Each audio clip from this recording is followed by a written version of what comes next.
왕들의 통치 열왕기상 2장. 다윗의 유언. 다윗은 죽을 날이 가까워오자 자기 아들 솔로몬을 불러 이렇게 유언하였다.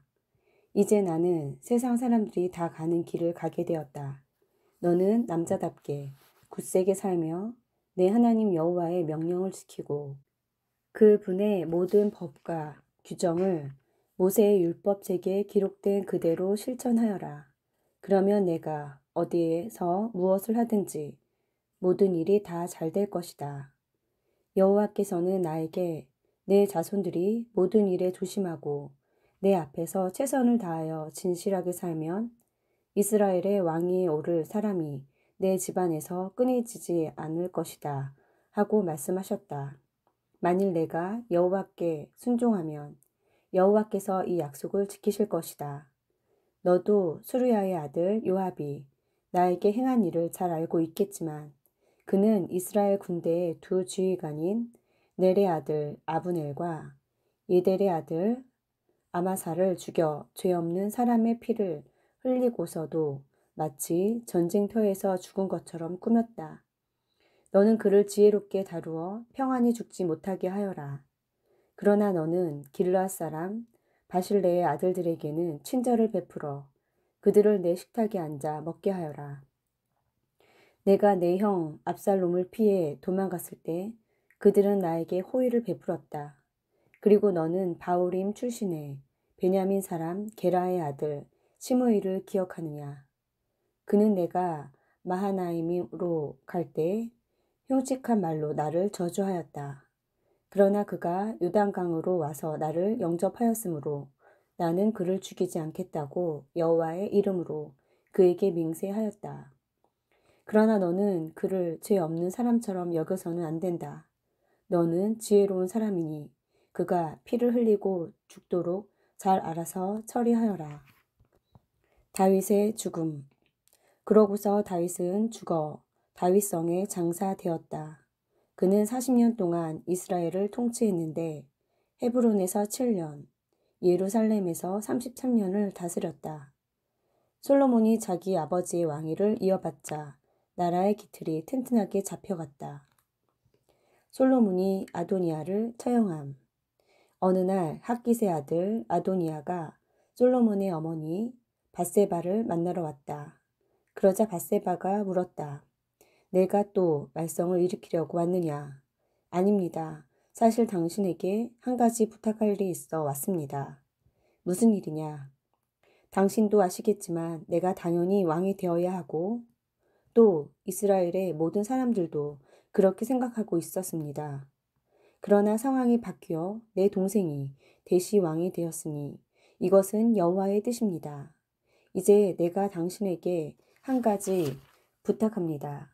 제발 거절하지 말아 주십시오. 그게 무엇이냐? 솔로몬 왕에게 말씀드려 수넴 여자 아비삭을 내 아내로 삼게 해 주십시오. 왕은 당신의 요구를 거절하지 않으실 것입니다. 좋다, 내가 한번 왕에게 말씀드려 보겠다. 그러고서 밧세바가 아도니아의 일로 왕을 찾아가자 왕은 자리에서 일어나 어머니를 맞으며 절한 후에 왕자에 앉고 자기 오른편에 자리를 마련하여 어머니를 앉게 하였다. 이때 밧세바가 말하였다. 사실 사소한 부탁이 있어 왕을 찾아왔는데 거절하지 마시오. 어머니, 그것이 무엇입니까? 내가 거절하지 않겠습니다. 그렇다면 수넴 여자 아비삭을 왕의 형 아도니아에게 주어 그의 아내로 삼게 해주시오. 어째서 아비삭을 아도니아에게 주라고 하십니까? 그는 나의 형인데 왕이도 그에게 물려주라고 하시죠. 그러고 제사장 아비아달과 스루야의 아들 요압을 위해서도 부탁하시고요. 그러고서 솔로몬 왕은 여호와의 이름으로 맹세하며 이렇게 말하였다. 내가 만일 이런 요구를 한 아도니아를 그대로 살려둔다면 하나님이 나를 쳐주시기를 원한다. 약속하신 대로 내 아버지의 왕위와 이 나라를 나에게 주신 살아계신 여호와의 이름으로 내가 맹세하지만 아도니아는 오늘 분명히 죽음을 당할 것이다. 그러고서 솔로몬 왕이 여호야다의 아들 분야에게 명령을 내리자 그가 가서 아도니아를 칼로 쳐 죽였다. 아비아달의 추방과 요압의 죽음. 왕은 또 제사장 아비아달을 불러 그에게 말하였다. 당신은 고향 아나돗으로 돌아가시오. 당신도 마땅히 죽어야 하겠지만 내가 오늘은 죽이지 않겠소. 이것은 내 아버지께서 생존해 계실 때 당신이 여호와의 법궤를 맡았던 제사장이었고 또 내 아버지께서 고난을 당하실 때 당신도 아버지와 함께 고난을 받았기 때문이오. 그래서 솔로몬은 아비아달을 제사장직에서 파면시키고 그를 추방하였다. 이렇게 하여 여호와께서 엘리의 집안에 대해 실로에서 예언하신 말씀이 그대로 이루어졌다. 요압은 아도니아가 처형되었다는 말을 듣고 성막으로 도망가서 제단 뿔을 잡고 있었다. 이것은 그가 압살롬의 반역에는 가담하지 않았지만 아도니아의 반역 음모에 동조하였기 때문이었다. 솔로몬 왕은 요압이 성막으로 도망가서 제단 곁에 있다는 말을 듣고 여호야다의 아들 분야야를 보내며 너는 가서 요압을 죽여라 하고 명령하였다.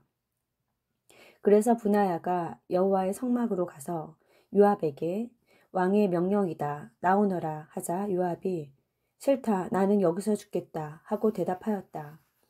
분야야가 돌아가서 왕에게 그대로 보고하자 왕이 이렇게 말하였다. 너는 그의 말대로 제단 곁에서 그를 죽이고 묻어버려라. 그러면 죄 없는 사람들을 죽인 요압의 죄에 대하여 나와 내 집안이 책임을 지지 않아도 될 것이다. 그는 자기보다 나은 이스라엘 군 총사령관 넬의 아들 아브넬과 유다군 총사령관 예델의 아들 아마사를 내 아버지가 알지 못한 사이에 살해하였다. 그러므로 여호와께서는 요압에게 그 두 사람을 죽인 죄의 대가를 반드시 치르도록 하실 것이다. 요압과 그 자손들은 이 살인죄에 대한 대가를 대대로 받을 것이지만 다윗과 그 자손들에게는 여호와의 평안이 길이길이 있을 것이다. 그래서 분하야는 성막으로 다시 가서 요압을 쳐 죽였는데 그는 빈 들에 자기 집 묘실에 장사되었다.